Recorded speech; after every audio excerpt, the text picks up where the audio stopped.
Face your fears in order to supersize and grow your business. Sharon Horne-Ellstrom here, and our idiom today is one with unknown origin yet again, but it is to face our fears. And I think that based on my experience building businesses, being an entrepreneur, being a business owner, and working with literally thousands of other business owners, the one thing that I've learned is our business will only grow and supersize as fast as we are willing to grow and become the leader that can lead that organization, or get out of the way so that other people can supersize and build that organization for and with us. And that is a fear that has to be overcome in and of itself. A lot of times as entrepreneurs and business owners, we want to control everything. We want our fingers in all the pies. We want to make all the decisions, and that means we become the bottleneck and slow the possible potential growth of our business. So fear, we all have fears. Fear is actually the most common human emotion, and it's because it's designed to keep us safe, keep us from dying, which is the real reason fear exists in us as humans. It's, one of the few things that we are actually born with. We're born with only a couple of fears: the fear of falling, the fear of loud noises, because that's like a warning, etc. And there's probably another one, but I can't remember what it is right now.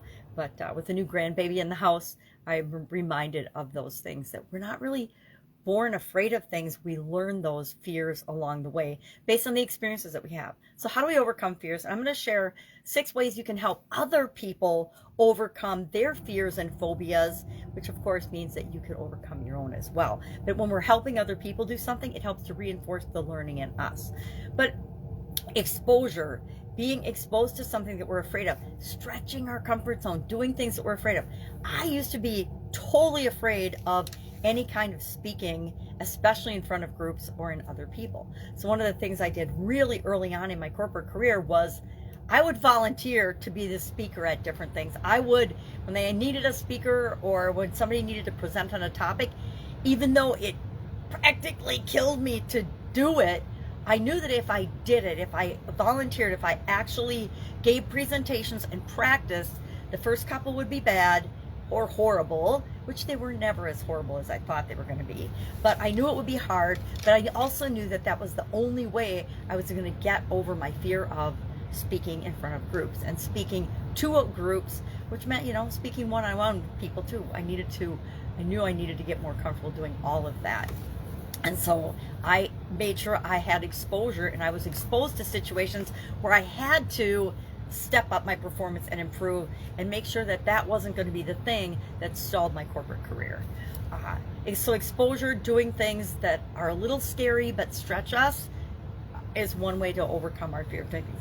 I found that most of the things I've ever been afraid of, and I'm one of those weird people that wasn't afraid of dying, but I had a death experience, and so that proved to me that I was right to not be afraid of that.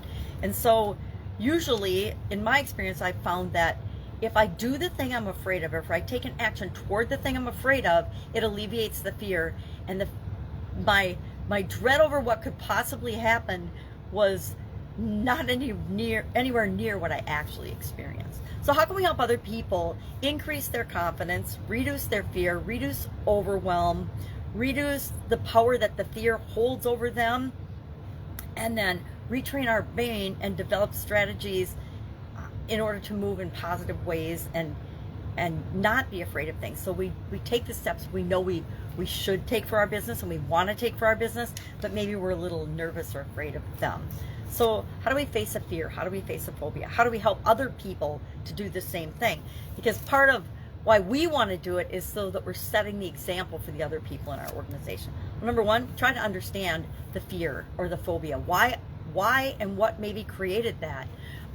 My fear of speaking, I don't know. I had a lot of sisters, and I was always around a lot of other people that I felt were much more dynamic than I was, and so I would just hang back and not speak up. Plus, I kind of liked doing my own thing, and if I didn't tell them what I was doing, then nobody was going to give me a hard time, and I could just keep doing what I wanted to do. I know, strange. So try to understand where that might have come from. Secondly, or help them understand, well, where did that come from? Maybe you gave a speech in high school and it bombed and everybody ridiculed or teased you for weeks. Well, there's a whole lot of negative associations with that. So then every time you spoke up after that, anytime something remotely negative happened, your subconscious piles it all on and makes you even more afraid of the thing that you had a bad experience with. So try to understand where the phobia or the fear came from. Secondly, take the phobia seriously. Don't ever give somebody a hard time because they're afraid of something, because we're all afraid of things. Thirdly, don't put pressure on them immediately to change. I mean, help them, coach them, work with them to change and understand the benefits to not being afraid of the thing. And, you know, one of the biggest, most common fears is public speaking or communication.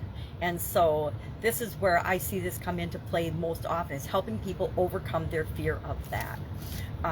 And you as well, if you're afraid to do public speaking.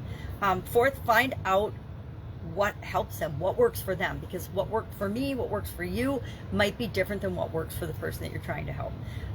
Fifth, support them in helping them and giving them exposure and experiences, or seeking help. Depending on the fear or the phobia, you know, somebody might need to go to a professional. If you are deathly afraid of flying and you want a job in sales where you're gonna have to fly around and meet with customers, you might need to overcome that fear of flying.